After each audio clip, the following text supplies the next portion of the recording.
What is going on, my YouTube family? I had to break this video down for you guys and give you a couple key points here. The XRP Ripple CEO was at a conference today, and he just laid it out on the line for the SEC.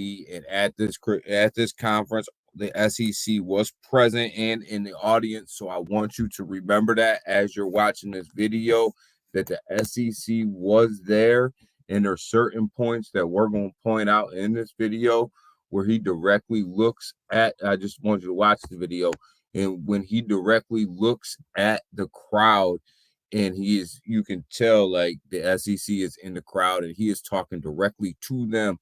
Man, he lays his case out and he does not hold back. I'm going to bring you 1, 2, 3, 4 clips from this video that listen. We'll talk about them as they come, but my man says it all. Just so here's clip 1. We'll go through it, and then afterwards, I'll tell you my thoughts. Second quarter, we shall see. And at this point, would Ripple consider a settlement with the SEC? It's a good question. I mean, as long as the settlement includes clarity that XRP is not a security, yes, absolutely. Do you feel like the SEC is that? Well, I mean, in my opinion, the SEC is kind of painted themselves into a corner because they are resolute.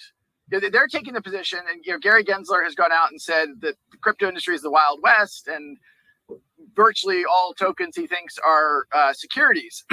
So any settlement, why would we settle if you're not saying that XRP is not a security? Like it's so clear to me in terms of how, and even the amici briefs that have been filed on our behalf in the court, people. So think about that for a minute. Ripple is winning this case. Ripple has taken it to the SEC and said, we are not a security. We do not have an investment contract. We do not meet the bill for a security, and you are treating us like a security. And my man is so confident that they're going to win this case, which I am too, guys, that he literally looks into the crowd and says to the SEC, we will not settle this case unless you come out and say that we're not a security. He lays the groundwork right there for a settlement. And he's basically saying, we're ready to go to distance. We're ready to go to distance unless you say in public that we are not a security. Shot number 1 fired. Shot fired. My man fired a shot. I love it. I love it. I love it. I love it. And we'll get to clip 2 here right now. So I do think this is an important, relevant thing. So again, the SEC would portray to all of us, I think, hey, the rules are clear, but then they won't publicly state, is ETH a security? I mean, Gary Gensler's been asked point blank, is ETH a security? If the rules are clear, answer the question. Like it should be that easy. If the rules are clear, so what you're saying is the code, the technology underlying ETH is the determinant as to whether or not something is a security? Wait, and you're telling me the rules are clear? Like that doesn't make any sense. Let's not look at what the code is doing. Let's understand, because whether it's proof of stake or proof of work or consensus, I don't understand. I mean, certainly the Howey test says nothing about that, right? So this is now getting into, I think, the SEC taking power as opposed to doing the work, right? Like there's a rulemaking process where you do rulemaking, you have public. So he's saying right then and there, like you're taking the power and your rules aren't even clear. So if you're saying ETH isn't a security, then how is Ripple a security? And is the contract underneath ETH a security? So he is giving it to these guys right now. We'll get to clip number 3 here. And like I said, keep in mind, the SEC is sitting in the audience of this interview. They're at this conference sitting in the audience. So I don't want that to be lost on you. That he is literally talking to them while they're there. Close enough here.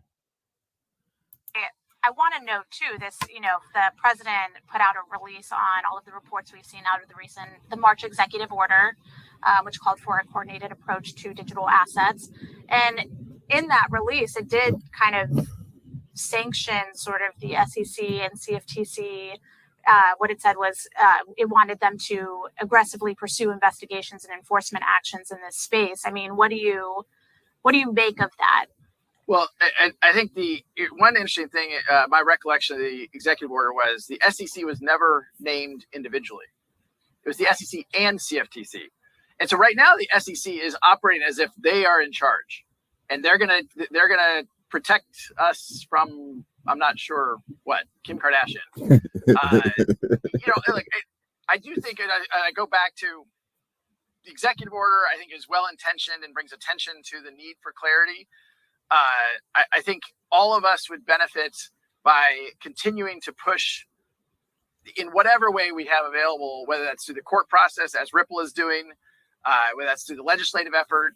The Digital Commodity Exchange Act in the House Ag Committee, Ripple has been a big supporter of. I think it provides some of that clarity. I'm not up here trying to pretend that enforcement actions shouldn't be brought. There absolutely have been bad actors. There's no question. I'm not sure that, the irony of the Ripple case in terms of. So what he's saying is that there was an executive order signed by the president that gave the CFTC and the SEC the ability to go in, and the president wanted them to go in and work together to clean up the crypto space and make recommendations. And what he said is basically the SEC is the big bully on the block, and they came in and basically pushed the CFTC out of the way and said that we're going to handle all of this, and they're not working together. And he basically put them on blast and said, who is the SEC protecting us from? Kim Kardashian. And anybody who knows the case knows that, Kim Kardashian settled with the SEC for some bullcrap case that they got her on. But that's for a whole nother conversation. But that was shot fired at the SEC to say, the executive order says you guys are supposed to be working together, and you just basically just took all the power and just ramshotted stuff all by yourself. And you're not even working with CFTC to come up with clear regulation. And you're just doing whatever you want out here. And he takes that shot right there. So I appreciate that, because I tend to agree with him on that one.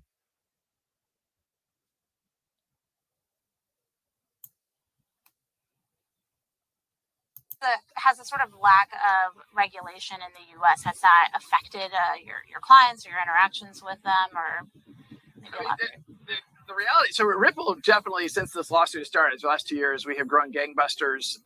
We've signed, I think I've publicly said, hundreds of customers outside the United States. So it has affected our business domestically, and the U.S. is still the largest economy in the world. So I clearly care about that. But I also, the problem we're solving is a global, one of the primary things we focus on is cross-border transactions, payments. And so, most people outside the United States don't really care that the SEC is suing us.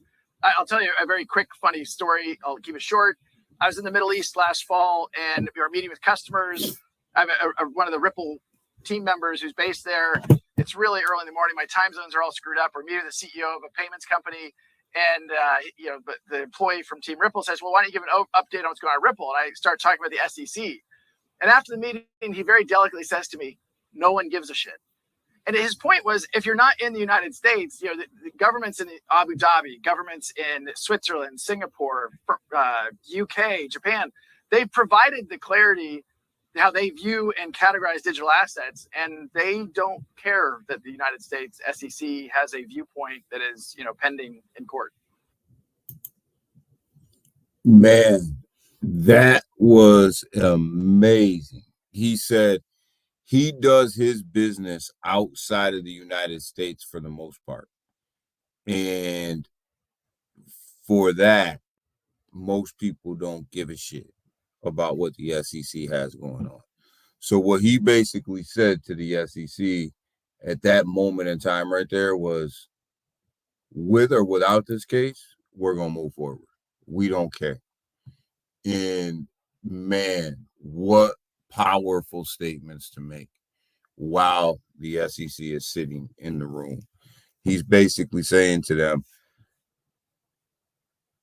the world will move on with or without your ruling. And you can either rule with us and give us clarity, or the world is going to pass you by when it comes to crypto. Man, I had to break that down for you guys. I had to give you guys a little bit of little clips here and there of that, because the Ripple CEO just laid it on the SEC, and that just breeds confidence that he is confident that he's going to win this case, and he's confident that they have everything that they need to take care of this case, man. And I'll tell you right now, a man doesn't talk like that if nobody talks like that if they don't believe that they're winning the case. And he obviously thinks to himself, and he knows something we don't know, that he's saying, I can tell you what my settlement's going to be. I can tell you that everything that you're doing right now is wrong.